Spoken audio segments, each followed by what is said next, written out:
विद्यार्थियों, कल के वीडियो लेक्चर में हमने द्विदलीय व्यवस्था के बारे में जाना कि द्विदलीय व्यवस्था क्या होती है और उसके गुण और दोष क्या हैं। हमने ये जाना कि लोकतांत्रिक शासन प्रणाली में द्विदलीय व्यवस्था किस प्रकार सफलतापूर्वक अपने कार्यों का संचालन करती है और लोकतांत्रिक मूल्यों को प्राप्त करने में वो सहायक होती है। साथ ही उनके दोषों पर चर्चा करते हुए हमने ये भी जाना कि व्यवहारिक दृष्टिकोण से कभी कभी कुछ राजनीतिक व्यवस्थाओं में द्विदलीय व्यवस्था में किस प्रकार के दोष उत्पन्न होते हैं। अब उसी निरंतरता में आज हम बहुदलीय शासन जो व्यवस्था है, जो पद्धति है, उसको समझने का प्रयास करेंगे। हमें जानने का प्रयास करेंगे कि विभिन्न राजनीतिक व्यवस्थाओं में बहुदलीय व्यवस्था कौन सी होती है। मैंने जब दो दलीय व्यवस्था की चर्चा की थी तब आपको बताया था कि दो दल जिस शासन व्यवस्था में हों वो द्विदलीय व्यवस्था होती है। लेकिन इसका मतलब ये नहीं है कि द्विदलीय व्यवस्था में केवल मात्र दो ही दल हों, अन्य दलों की उपस्थिति भी होती है, लेकिन उनका प्रभाव राजनीतिक प्रक्रिया में, निर्णय प्रक्रिया में शून्य होता है। आज हम जब बहुदलीय व्यवस्था की चर्चा करेंगे और इसको जानने का प्रयास करेंगे तो हम जान पाएंगे कि इस व्यवस्था में दो से अधिक दल की उपस्थिति होती है और दो से अधिक दलों की उपस्थिति के साथ साथ उनका राजनीतिक महत्व होता है, राजनीतिक प्रक्रिया में उनकी सक्रियता होती है, उनकी भूमिका होती है, निर्णय प्रक्रिया में उनका अहम रोल होता है। तो इस प्रकार की जो व्यवस्थाएं होती हैं उनको हम बहुदलीय व्यवस्था कहते हैं। हम कह सकते हैं कि जहाँ दो से अधिक दल राजनीति में सक्रिय होते हैं, निर्णय प्रक्रिया में उनकी सहभागिता होती है, उनकी सक्रिय भूमिका होती है, उनको उस व्यवस्थाओं को हम बहुदलीय व्यवस्था के रूप में इंगित कर सकते हैं।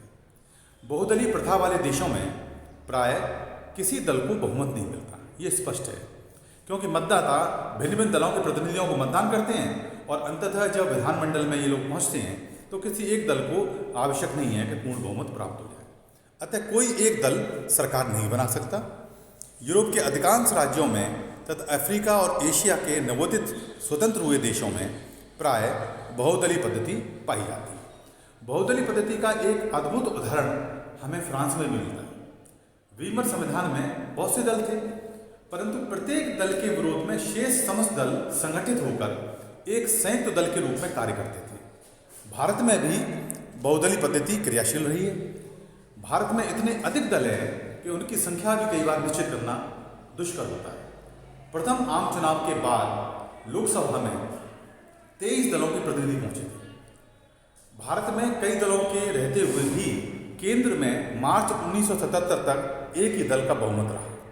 तो इस प्रकार आपने देखा होगा, यदि भारत की हम राजनीतिक व्यवस्था को देखें तो प्रारंभ से ही जब भारत आज़ाद हुआ और प्रथम आम चुनाव हुए तब से ही यहाँ पर दो से अधिक दलों का महत्व रहा है। बीच में हालांकि रहा है कि कुछ एक दल को कई बार प्रमुखता मिल गई, भारतीय राष्ट्रीय कांग्रेस को, तो एक नई प्रणाली भी उभर के आई जिसको हम कहते हैं एक दलीय प्रभुत्व शासन प्रणाली।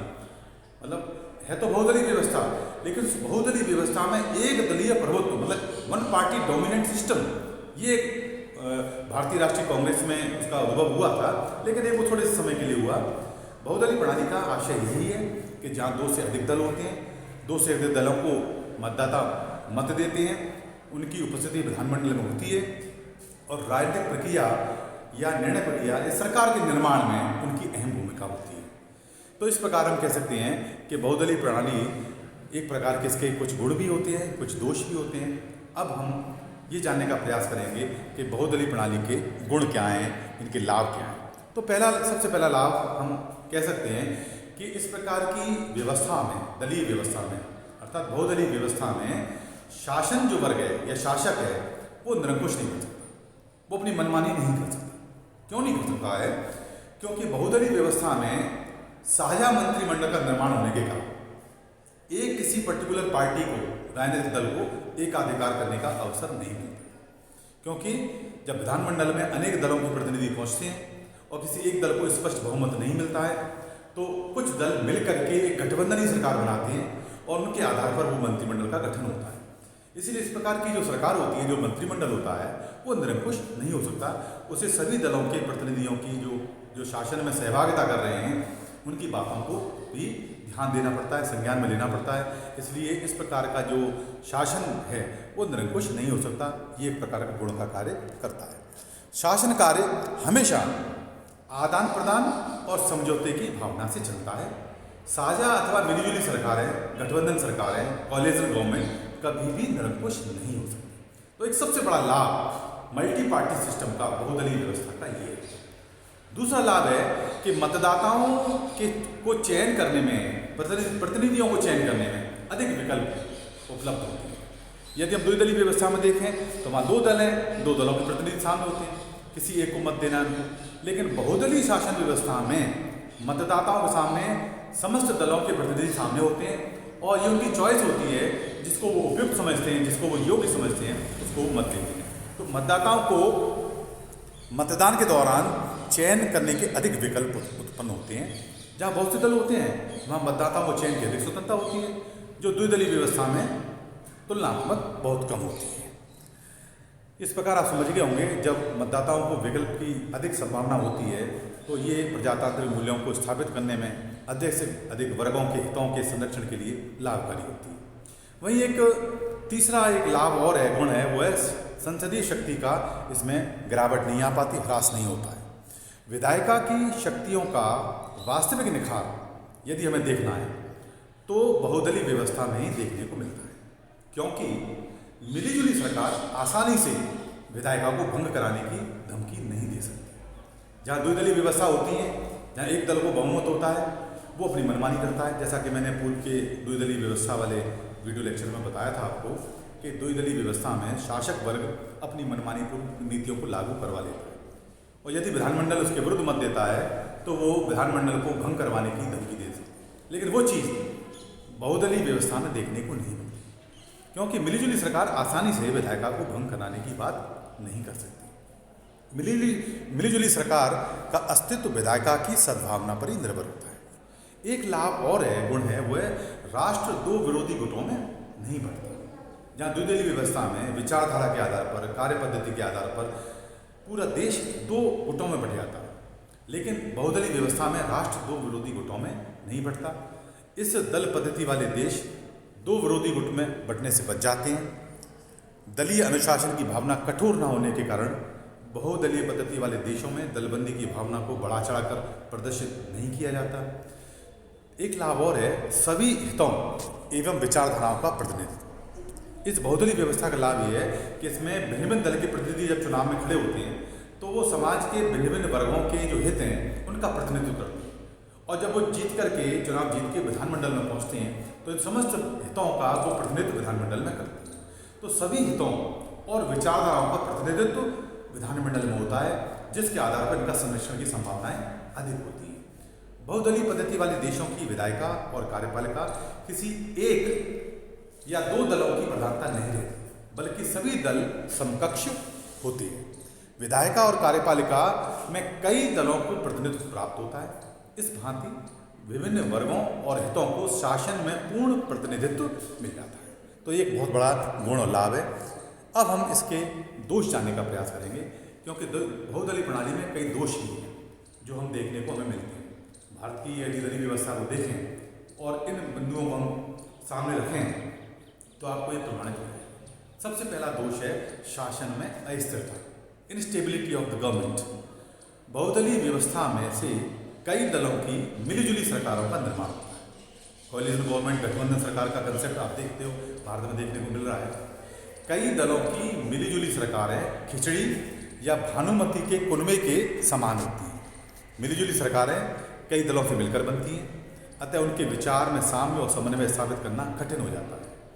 जब किसी वैचारिक या नीति संबंधी प्रश्न पर इन दलों में झगड़ा होता है तो साझा मंत्रिमंडल के शीशे की भांति टूट जाते हैं। भारत के राज्यों में चतुर्थ आम चुनाव के बाद उत्तर प्रदेश, बिहार आदि राज्यों में ऐसी साझा सरकारें बनी थीं जो एकदम अस्थिर रहीं। केंद्र और राज्यों में मार्च 1977 के आम चुनाव के बाद निर्मित जनता सरकारें भी बहुदलीय मेल के परिणाम के कारण अस्थिर सिद्ध हुई। फ्रांस के आप देखो 1944 से 1958 का जो चतुर्थ गणराज्य है वहाँ तक 26 संविध मंत्रिमंडल बनाए गए। प्रत्येक का औसत कार्यकाल 15 माह का था। प्रोफेसर NR देशपांडे के अनुसार ऐसी सरकारों को लगातार विपरीत दिशाओं में खींचा जाता है और दल बदलों के कारण सदैव सरकार के गिरने का खतरा बना रहता है। तो आपने देखा होगा कि बहुदलीय प्रणाली का एक बहुत बड़ा दोष अस्थिर शासन व्यवस्था है। आपने भारत में भी देखा होगा कि बहुदलीय प्रणाली में जो विभिन्न दल मिलकर के एक विशेष सरकार को बहुमत देकर के सरकार का जो गठन करते हैं, कॉमन एक्शन प्रोग्राम बना करके, साझा प्रोग्राम बना करके, उसके पीछे विशुद्ध उद्देश्य शासन की सत्ता को भोगना होता है।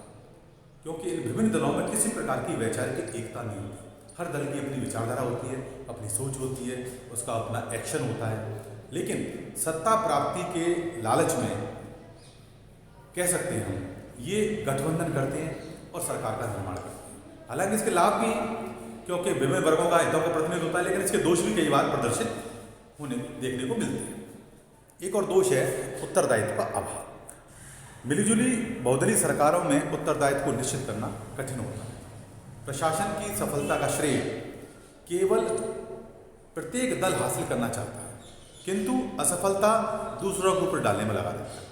जब सफलता मिल रही है तो जो बड़ा दल है, साझा दलों का, मिलीजुली सरकार का जो सबसे बड़ा दल है, वो सफलता को या कोई सक्सेस उसको प्राप्त हो रही है वो तो खुद लेना चाहता है और असफलता का ठीक रहा वो दूसरे दलों के ऊपर छोड़ना चाहता है। तो इस प्रकार उत्तरदायित्व का अभाव इन मिलीजुली सरकारों में देखने को मिलता है। एक और है कार्यकुशलता का अभाव। बहुदलीय जो साझा सरकार है, जो कोएलिशन गवर्नमेंट है, अपनी शक्ति और श्रम राजनीतिक कार्यों में नष्ट करती रहती है। उनका पूरा कार्यकाल सरकार को बचाने में निकल जाता है कि किस प्रकार ये जो विभिन्न दल हैं, जो भानुमति का कुनबा है, इनको किस प्रकार जोड़े रखा जाए। क्योंकि कोई भी दल यदि रुष्ट होता है तो वो अपना विश्वास मत वापस ले लेता है और सरकार अस्थिर होने लगती है। इस प्रकार पूरा कार्यकाल कभी कभी देखा गया है बहुदलीय सरकार में, कोएलिशन गवर्नमेंट में, वो शासन को बचाव में ही निकल जाता है। पूरी शक्ति और श्रम उसका इस राजनीतिक कार्यों में ही नष्ट होती है। मंत्रीगण कुर्सी बचाने की चिंता में व्यस्त रहते हैं और इस प्रकार प्रशासन की उपेक्षा हो जाती है। इससे प्रशासनिक सूत्रों में शिथिलता आ जाती है और नौकरशाही का प्रभाव बढ़ जाता है। एक दोष और देखा होगा आपने, वो है दीर्घकालीन नीतियों का अभाव। जो लॉन्ग विजन की, दूरगामी विजन की सोच की जो नीतियां बनती हैं, जिनका प्रभाव दूरगामी होता है, जिनको क्रियान्वित करने में एक लंबा समय लगता है और जिसके प्रभाव काफ़ी दूरगामी होते हैं, अच्छे सार्थक होते हैं, उनका अभाव पाया जाता है। क्योंकि बहुदलीय पद्धति में जब साझा सरकारें अस्थिर होती हैं, अतः सरकारों के शीघ्र परिवर्तन के कारण नीतियों की अनिश्चितता उत्पन्न होती है और दीर्घकालीन नीतियों का निर्माण संभव नहीं हो पाता। क्योंकि एक सरकार ने जब कोई नीति बनाई मिलीजुली सरकार में और वो सरकार यदि किसी कारणवश गिर जाती है, अविश्वास के कारण या अन्य कारण से, तो दूसरा ग्रुप समूह जब सरकार बनाता है तो पिछली सरकार की नीतियों को वो नज़रअंदाज कर देता है और अपनी नया विजन, नई नीतियों को लागू करता है। तो इस प्रकार मिलीजुली सरकार में जो दीर्घकालीन, जिनका दूरगामी प्रभाव होते हैं, लॉन्ग लास्टिंग जो पॉलिसीज होती हैं, वो नहीं चल पाती, वो नहीं लागू हो पाती। तो ये एक बहुत बड़ा दोष बहुदलीय जो शासन पद्धति है उसमें देखने को मिलता है। सरकारों के शीघ्र परिवर्तन के कारण नीतियों में अनिश्चितता उत्पन्न होती रहती है और दीर्घकालीन नीतियों का निर्माण संभव नहीं हो पाता। जबकि आर्थिक विकास के लिए दीर्घकालीन नीतियों का होना अनिवार्य होता है। एक दोष और है, वह कार्यपालिका की दुर्बल स्थिति। एग्जीक्यूटिव बहुत कमजोर होती है, क्योंकि बहुदलीय शासन वाले देशों में कार्यपालिका दुर्लभ होती है। प्रधानमंत्री को कई दलों को साथ लेके चलना होता है, उसे विभिन्न दलों को प्रसन्न रखते हुए उनमें तालमेल स्थापित करना पड़ता है। यदि कोई भी दल किसी भी समय सरकार का समर्थन करना बंद कर दे तो सरकार का पतन हो जाता है। तो प्रधानमंत्री हो केंद्र में या राज्यों में मुख्यमंत्री हो, इनका पूरा समय इन विभिन्न दलों के जो प्रतिनिधि हैं, जिन्होंने सरकार में सहयोग दिया है, उनको मनाने में, उनकी मनोवांछित जो इच्छाएं हैं उनको पूर्ति करने में लगा रहता है, जिससे कि सरकार नहीं करे। तो पूरी एनर्जी जो कार्यपालिका की है, कार्यपालिका प्रमुख की है, वो सरकार को बचाने में निकल जाती है। तो ये आमतौर पर हमें गुण और दोष बहुदलीय पद्धति में देखने को मिलते हैं। निष्कर्ष में हम कह सकते हैं कि द्विदलीय पद्धति में मतदाता प्रत्यक्ष रूप से इस बात का निर्णय करते हैं कि देश में किस दल का शासन होना चाहिए, अर्थात किस नीति का पालन होना चाहिए। इसके विपरीत यदि बहुदलीय पद्धति वाले देशों को देखें तो उसमें मिले जुले मंत्रिमंडलों की कोई निश्चित नीति नहीं होती और ना ही कोई सामान्य कार्यक्रम होते हैं। बहुदलीय पद्धति में मतदाता प्राय विशेष व्यक्ति को वोट देते हैं, दल को नहीं देते हैं। इसमें अल्पमत वाले स्वार्थी व्यक्ति अधिक संख्या में निर्वाचित हो जाते हैं कई बार, जिनके व्यक्तिगत स्वार्थ इतने अधिक और इतने सशक्त होते हैं कि वे अपने स्वार्थों के आगे राष्ट्रीय हितों का बलिदान कर देते हैं। तो इस प्रकार आपने बहुदलीय पद्धति के बारे में जाना कि ये क्या होती है, इसके क्रियान्वयन में क्या लाभ हैं और इसके क्रियान्वयन में क्या दोष है। आशा है आपको ये विषय स्पष्ट हुआ होगा। अगले वीडियो लेक्चर में हम दबाव समूह की चर्चा करेंगे।